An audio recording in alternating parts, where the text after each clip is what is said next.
देखिए बच्चों, पेपर आपके बिल्कुल भी लीक नहीं हुए हैं। अगर आप नकली पेपर के चक्कर में रहोगे तो बच्चों आप विज्ञान में आप निपट जाओगे, फेल हो जाओगे। इसलिए बच्चों आपको तैयारी करना पड़ेगा, आपको मेहनत करना पड़ेगा। अब वही बच्चा टॉपर बनेगा जो बच्चा मेहनत करेगा। ठीक है बच्चों, तो कक्षा 10वीं विज्ञान मध्य प्रदेश अर्धवार्षिक परीक्षा 2021-2022 समय आपको 3 घंटे का दिया गया है और आपका पेपर होने वाला है।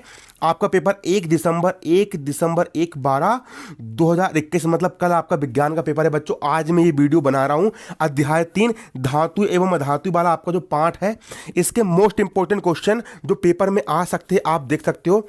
कक्षा 10वीं यहाँ पर विज्ञान की मेरे पास यहाँ पर एक गाइड है और आप यहाँ पर देख सकते हो साफ साफ इसके मोस्ट इंपोर्टेंट क्वेश्चन अध्याय 3 वाले।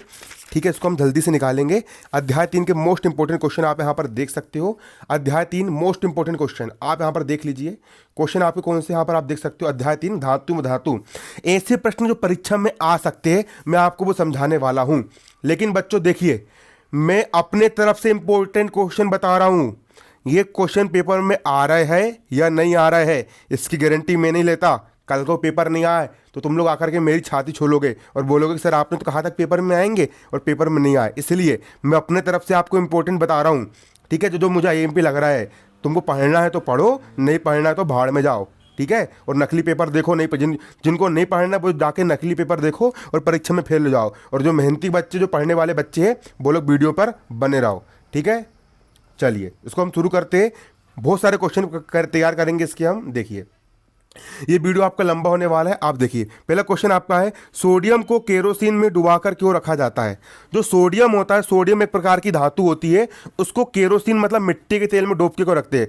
आपको पता है बच्चों, सोडियम एक ऐसी धातु होती है जिस पर अगर इतना सा भी पानी लगा तो वो वहीं पर विस्फोट हो जाएगी, फट जाएगी, बारूद जैसे फट जाएगी, है ना। कई सारे बाबा लोग क्या करते हैं, नारियल के बीच में सोडियम भर लेते हैं और पानी से मंत्र पढ़ते, ओम भीलिम क्लीम चामुंडा बिच्चे नमः, और नारियल पे मारते हैं और नारियल में आग लग जाती है। वो जो आग चमत्कार मंत्र के कारण नहीं लगी, बल्कि नारियल के बूछ में जो सोडियम भरा था उस कारण लगी, है ना।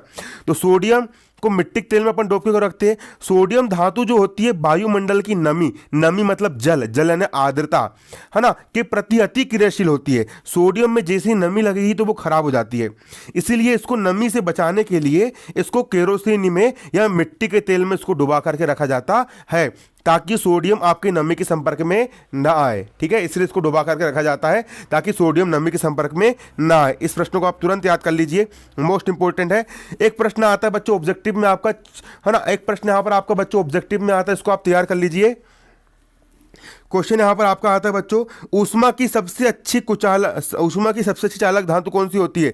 तो सिल्वर और कॉपर होती है। और चाकू से आसानी से किस धातु को अपन काट सकते हैं। सोडियम इतनी नरम धातु होती है कि इसको अपन चाकू से, इसको आसानी से, बहुत ईजी तरीके से इसको अपन चाकू से अपन इसको काट सकते हैं।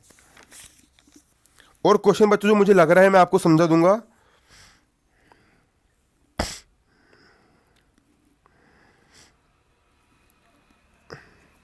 बच्चों एक क्वेश्चन आपके पेपर में आते हैं, है ना, कई सालों से पूछे जा रहे हैं और इंपॉर्टेंट भी है। पिछले साल भी क्वेश्चन में आए थे, आपको कल भी पेपर में देखने के लिए मिल सकते हैं, इसलिए मोस्ट इंपॉर्टेंट है। सोडियम, ऑक्सीजन एवं मैग्नीशियम के लिए इलेक्ट्रॉन बिंदु संरचना लिखिए।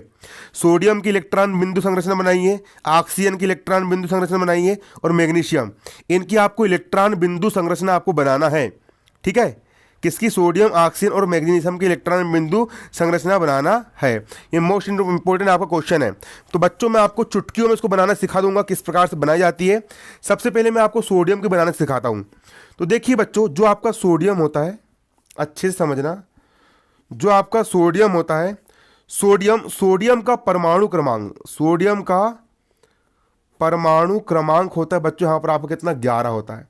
सोडियम मतलब होता है Na और Na सोडियम का परमाणु क्रमांक होता है बच्चों यहां पर आपका 11। ठीक है, अब बनाएंगे इसकी हम संरचना। परमाणु के बिल्कुल बीचम बीच में एक नाभिक होता है, ये हो गया सोडियम का नाभिक। परमाणु के बीचम बीच में क्या होता है, नाभिक होता है। तो ये हो गया बच्चों सोडियम का नाभिक, ये हो गया आपका सोडियम का नाभिक। नाभिक के बाहर कक्षाएं बनी होती है, इन कक्षाओं में इलेक्ट्रॉन चक्कर लगाते हैं। ये हो गई पहली कक्षा बच्चों, पहली कक्षा, इन कक्षाओं में इलेक्ट्रॉन चक्कर लगाते हैं। और नियम यह कहता है कि पहली कक्षा में अधिक से अधिक 2 इलेक्ट्रॉन जा सकते हैं, 2 से अधिक इलेक्ट्रॉन पहली कक्षा में नहीं जा सकते।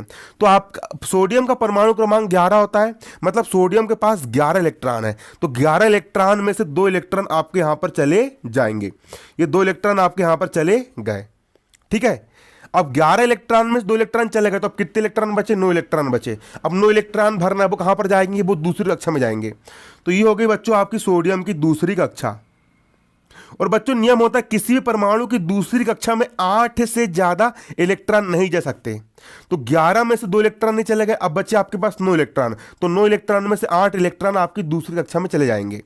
1 electron, 2 electron, 3 electron, 4 electron, 5 electron, 6 electron, 7 और ये 8 इलेक्ट्रॉन चले गए। कुल कितने इलेक्ट्रॉन भर दिए हमने? 8 और 2 10 भर दिए। 11 में से हमने 10 भर दिए। अब 1 इलेक्ट्रॉन और बचा। दूसरे में तो अपन 8 से ज्यादा तो अपन भर नहीं सकते, तो बचा वाला 1 इलेक्ट्रॉन कहां पर जाएगा? वो तीसरी कक्षा में जाएगा। बचा हुआ 1 इलेक्ट्रॉन जो है बच्चों वो आपका तीसरी कक्षा में जाएगा। ये चलेगा तीसरी कक्षा में आपका इलेक्ट्रॉन। इस प्रकार बन गई आपकी इलेक्ट्रॉन बिंदु संरचना। समझ गए बच्चों आप लोग? इस प्रकार से आपकी इलेक्ट्रॉन बिंदु संरचना बनाई जाती है। ये देख लीजिए। अब यहां पर हमने ऑक्सीजन की बनाए। ऑक्सीजन का परमाणु क्रमांक 8 होता है। कितना होता है? 8। ऑक्सीजन का परमाणु क्रमांक 8 होता है। पहली कक्षा में 2 इलेक्ट्रॉन चले गए और बच्चे वाले 6, 8 में से 2 चले गए, 6 इलेक्ट्रॉन बचे, 6 इलेक्ट्रॉन दूसरी कक्षा में चले गए। मैग्नीशियम, मैग्नीशियम Mg का परमाणु क्रमांक बच्चों 12 होता है।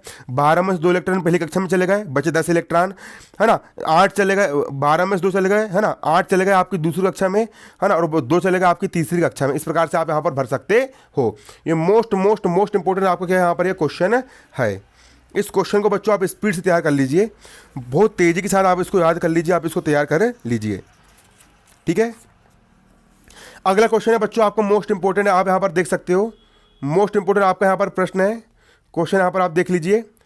आयनिक यौगिकों के उच्च गलनांक क्यों होते हैं? जितने भी आयनिक यौगिक होते हैं बच्चों, आयनिक यौगिक किसे कहा जाता है? आयनिक यौगिक जो रहते हैं, जो धनायन और ऋणायन के मिलने से बनते हैं, उसको अपन आयनिक यौगिक कहते हैं। तो चूंकि प्रबल अंतर आयनिक आकर्षण बल के कारण, देखिए बच्चों आयनिक यौगिकों में क्या होता है, 2 आयन बनते हैं। जैसे कि यहां पर देख लीजिए, एक बन गया आपका सोडियम का धन आयन और एक बन गया बच्चों आपका यहां पर क्लोरीन का ऋण आयन, ठीक है। ये प्रबल विद्युत आयन बनते हैं। ये हो गया आपका धन आयन और ये हो गया आपका ऋण आयन। तो धन आयन और ऋण आयन जब आपस में जुड़ करके NaCl बनाते हैं, तो इतना प्रबल आकर्षण बल होता है कि इसको आप कितने गर्म कर दो, इसको तोड़ने के लिए बहुत अधिक ऊर्जा की आवश्यकता होती है। इसीलिए आयनिक यौगिकों के जो गलनांक होते हैं वो बहुत ज़्यादा क्या होते हैं? उच्च होते हैं, ठीक है ना। चूंकि प्रबल अंतर आयनिक आकर्षण को तोड़ने के लिए बहुत अधिक ऊर्जा की आवश्यकता होती है, इसलिए आयनिक यौगिकों के गलनांक क्या होते हैं? बहुत उच्च गलनांक होते हैं। ये क्वेश्चन को बच्चों आप तुरंत तैयार कर लीजिए स्पीड में, है ना। अगला क्वेश्चन बच्चों यहां पर आप देख सकते हो, ठीक है। अगला क्वेश्चन यहां पर आप देख लीजिए। निम्न पदों को परिभाषित कीजिए। खनिज किसे कहते हैं? IMP 2020 में आ चुका है, इस बार भी आ सकता है। अयस्क किसे कहते हैं? 2019 में आ चुका है। और गैंग किसे कहते हैं? 2019 में भी और 20 में भी आ चुका है। तो खनिज समझ लीजिए, खनिज किसे कहते हैं? पृथ्वी से खनिज, खनिज कहाँ से निकलते? जमीन के अंदर से निकलते हैं, जमीन के अंदर गहराई से निकलते हैं। पृथ्वी से प्राप्त वे प्राकृतिक पदार्थ, पृथ्वी का मतलब होता है जमीन, जमीन से प्राप्त ऐसे पदार्थ जिनमें धातु या उनके यौगिक किसी न किसी रूप में होते हैं, उसको हम खनिज कहते हैं, ठीक है। खनिज कहाँ से? आपने जमीन के अंदर गड्ढा खोदे, आपने गड्ढा खोदे, वहां से निकलते खनिज। पृथ्वी से प्राप्त मतलब जमीन से प्राप्त ऐसे पदार्थ जिनमें धातु हो सकती है, सोना चांदी कुछ भी हो सकता है, या उनके कोई भी यौगिक हो सकते हैं, उसको हम कहते हैं क्या है? उसको हम खनिज कहते हैं, वे खनिज कहलाते हैं। अगला अयस्क किसे कहते हैं? अयस्क ऐसे खनिज जिनसे धातुओं का आसानी से निष्कर्षण हम कर सकते हैं, जिन खनिजों से हम आसान तरीके से धातुओं को निकाल सकते हैं, जिन खनिजों से हम धातुओं का निष्कर्षण बहुत सरल तरीके से कर सकते हैं, वे पदार्थ आपके अयस्क कहलाते हैं। अगला गैंग किसे कहते हैं? अयस्क में उपस्थित जो कचरा होता है ना, जैसे कि रेत हो गया, मिट्टी हो गया, ये जो पदार्थ होते हैं बच्चों, इसको गैंग कहते हैं। ये आपकी गैंग कहलाती है। इसको आप तैयार कर लीजिए। मोस्ट इंपोर्टेंट क्वेश्चन है बच्चों, इसको आप अब भी याद कर लो, तुरंत इसको आप याद करो।